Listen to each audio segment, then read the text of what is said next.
حضور نے اپنے زمانے سے لے کر قیامت تک 5 ادوار ذکر کر دیے، ہماری پوری تاریخ اس میں ہے۔ مسند احمد ابن حنبل کی روایت ہے رحمہ اللہ، اور راوی ہے حضرت نعمان ابن بشیر رضی اللہ تعالی عنہ، تکون النبوۃ فیکم ما شاء اللہ ان تکون، مسلمانوں تمہارے مابین نبوت رہے گی جب تک اللہ چاہے کہ رہے، یعنی میں بنفس نفیس موجود رہوں گا تمہارے مابین جب تک اللہ چاہے گا۔ اس کے بعد انک میت وانہم لمیتون، اے نبی آپ کو بھی موت آئے گی اور ان کو بھی آئے گی، انتقال تو ہونا۔ فرمایا ثم یرفع اللہ اذا شاء یرفعھا، پھر اللہ جب چاہے گا اس نبوت کو اٹھا لے گا، یعنی میرا انتقال ہو جائے گا، وصال ہو جائے گا صلی اللہ علیہ وسلم، وفداہ آباؤنا و امہاتنا۔ پھر دوسرا دور آپ نے فرمایا ثم تکون خلافتا علی منہاج النبوۃ،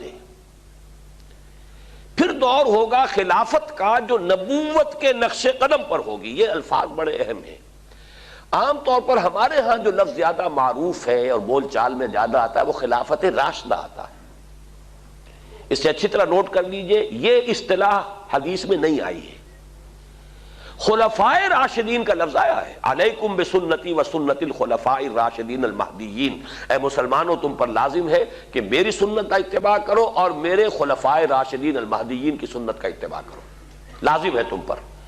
لیکن خلافت کے ساتھ جو صفت آئی ہے وہ یہاں نوٹ کیجئے، یہ عام نہیں ہے، اس کو اب ہم عام کر رہے ہیں اپنی مطبوعات کے ذریعے سے۔ خلافت علی منہاج النبوہ، منہاج منہج راستہ طریقہ، بعین ہی نبوت کے نقش قدم پر خلافت۔ یہ بعین ہی کا لفظ اس قدر زور دے کر میں نے کیوں ادا کیا ہے اس کو سمجھ لیجئے۔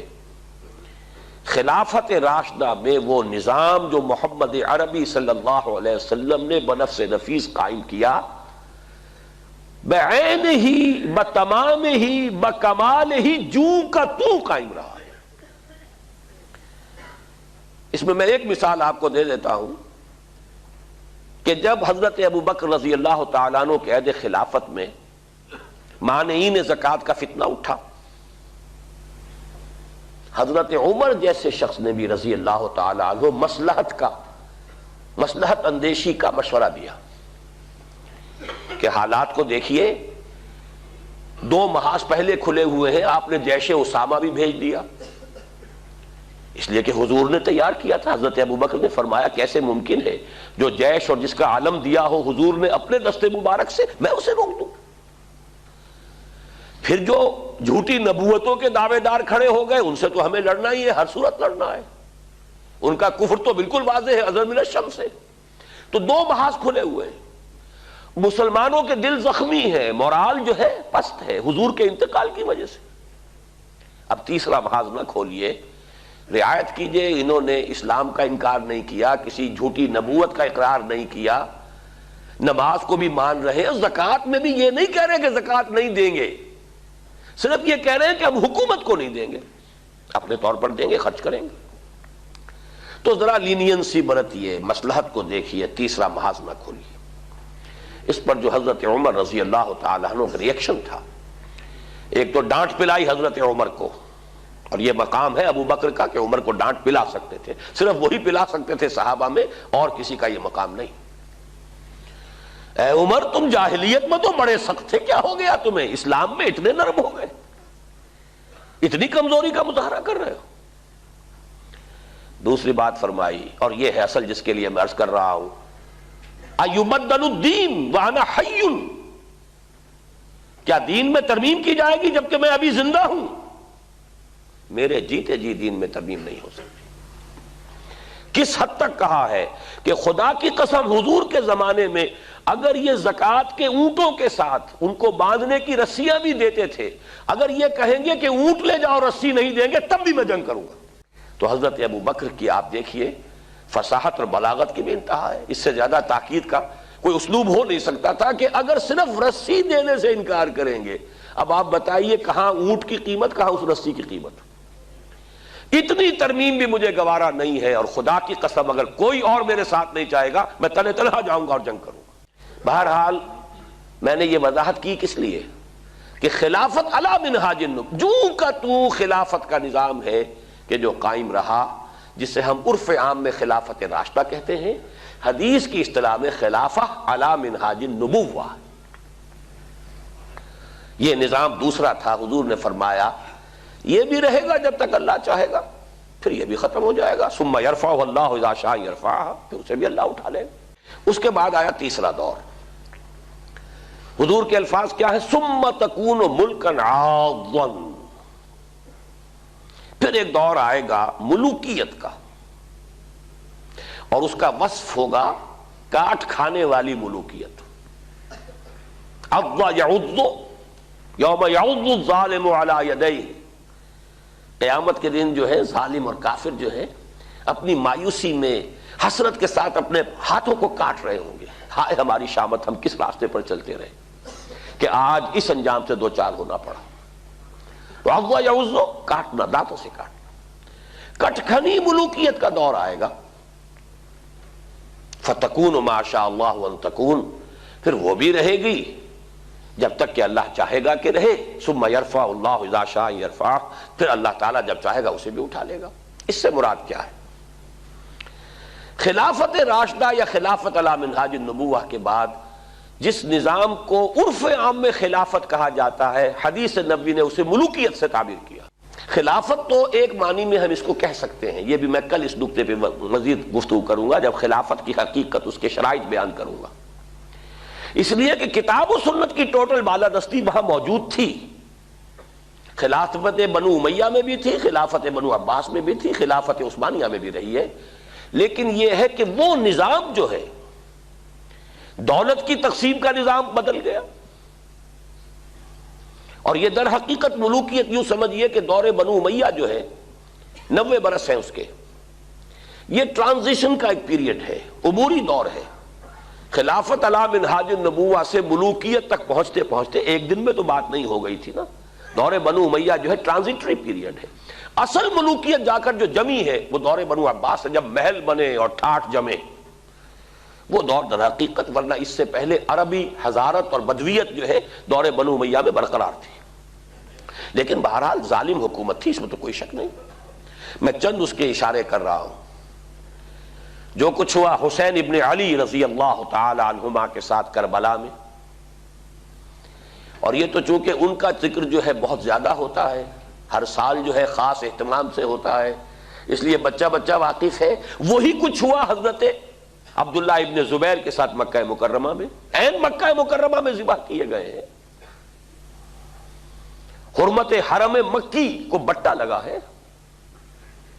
پھر واقعہ ہررا ہوا ہے، 3 دن تک مدینے کو لوٹ مار کیا گیا، اور مدینے کے اندر خواتین کی بے حرمتی ہوئی۔ واقعہ ہررا، حرم نبوی جو ہے اس کی بے حرمتی ہوئی۔ پھر حجاج ابن یوسف کے ہاتھوں سینکڑوں تابعی شہید کیے گئے۔ تو تاریخ کے حقائق ہیں، اور میرے لیے اس سے بھی کہیں زیادہ دردناک اور تاریخ کے اعتبار سے کہیں زیادہ فیصلہ کن ظلم جو تھا، محمد ابن قاسم کو بلا کر شہید کر دیا۔ وہ نوجوان، ٹین ایجر نوجوان جو آیا تھا، فاتح تھا، اور اتنا نیک، اتنا پارسا، ہندوؤں نے اپنے ذہن کے مطابق اسے اوتار کا درجہ دیا۔ وہ تو اپنے ذہن سے سوچیں گے نا، مورتیاں بنا کر مندروں میں رکھ دی گئیں جن کو پوجا جا رہا تھا۔ ایسا نیک، اتنا صالح، اتنا پارسا، ایسا متقی، ایسا عادل حکمران، اگر کہیں انہیں موقع مل گیا ہوتا تو اسی وقت ہندوستان پورا فتح ہو جاتا۔ لیکن ملوکیت کو سب سے بڑا خطرہ لاحق ہو جاتا ہے اگر کوئی شخص اتنا پاپولر ہو گیا تو ہمیں خطرہ ہے، ہمارے اقتدار کو خطرہ ہے۔ وہاں تو سوچنے کا انداز یہ ہوگا کیا جرم تھا محمد ابن قاسم کا؟ تاریخ خاموش ہے، بے گناہ بلایا گیا، شہید کر دیا۔ یہی ہوا بعینہ ہی موسیٰ ابن نصیر کے ساتھ رحمت اللہ علیہ، جس نے کہ شمالی افریقہ کا اکثر و بیشتر حصہ فتح کیا تھا، اور اس کے ایک ادنا کمانڈر تھے طارق ابن زیاد، طارق جو بر کنارہ اندلس سفینہ سوخت، جس نے پورا جو ہے آئیبیرین پیننسولا فتح کیا ہے۔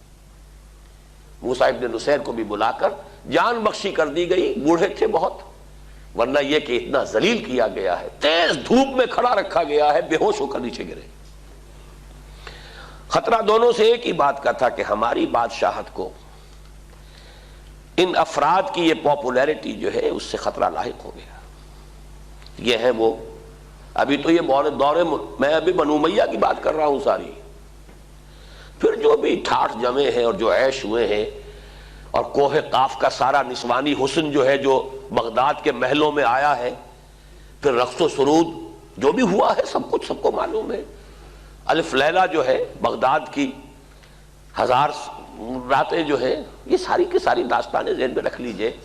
یہ ہے بہرحال تیسرا دور۔ چوتھا دور آپ نے فرمایا ثم تکون ملکن جبریا، پھر ایک اور ملوکیت آئے گی اور وہ ہوگی مجبوری والی ملوکیت۔ چونکہ ہمارے پاس کوئی گواہی موجود نہیں ہے کہ اس کا فرق حضور سے پوچھا گیا ہو کہ حضور یہ دونوں ملوکیتوں کا کیا فرق ہے، ملوکیت کاٹ کھانے والی ملوکیت اور پھر چوتھا دور ہے ملوکیت جبری ملوکیت۔ تو آپ نے کیا جواب دیا؟ کوئی ریکارڈ نہیں ہے، نہیں معلوم اس وقت کیا سمجھا گیا۔ آج ہمارے سامنے روز روشن کی طرح واضح کہ اس سے مراد کیا ہے۔ پہلا ملوکیت کا دور وہ تھا کہ ملوک مسلمان تو تھے، کلمہ گو تو تھے، پھر ملوکیت جو آئی ہے ہم پر وہ غیر مسلموں کی حاکمیت اور غلامی، western imperialism, European powers, colonial powers, برطانیہ کے غلام، فرانس کے غلام، اٹلی کے غلام، ولندیزیوں کے غلام، یہ غلامی، یہ چوتھا دور ہے جس کی کہ حدیث میں خبر دی گئی۔ یہاں میں اس وقت صرف اشارہ کر رہا ہوں، تفصیل سے آج ہی بعد میں عرض کروں گا۔ یہ چوتھا دور ابھی ختم نہیں ہوا، ایک اعتبار سے ختم ہوا ہے، ایک اعتبار سے جاری ہے۔ ختم اس اعتبار سے ہوا ہے کہ ڈائریکٹ رول، براہ راست غلامی ختم ہو گئی، تماشا دکھا کر مداری گیا، انگریز اور اس کے فوجی گئے، فرانسیسی گئے، ولندیزی گئے، اطالوی گئے، سب گئے، ڈائریکٹ رول ختم، اس اعتبار سے ختم ہوا۔ لیکن انڈائریکٹ رول برقرار ہے، رول بائی پراکسی یا ریموٹ کنٹرول، سب ان کے شکنجے میں، ہماری معیشت ان کے شکنجے میں، ہمارے وسائل ان کے قبضے میں، ہمارے ذہن ان کے قابو میں، اور اب تو جس درجے CNN اور نہ معلوم کس کس کے ذریعے سے ہمارے ذہنوں کے اوپر جو بھی جبر آ رہا ہے، کہاں بچ کر جائے گا؟ کون بچ سکے گا؟ پھر یہ کہ اس سے پہلے ابھی ہم تہذیبی انداز میں غلام، علم میں بھکاری، ٹیکنالوجی میں بھکاری، ان کے دست نگر، تو در حقیقت یہ چوتھا دور جزوی طور پر ختم ہوا ہے، لیکن در حقیقت معنوی اعتبار سے ابھی اس کا تسلسل جاری ہے۔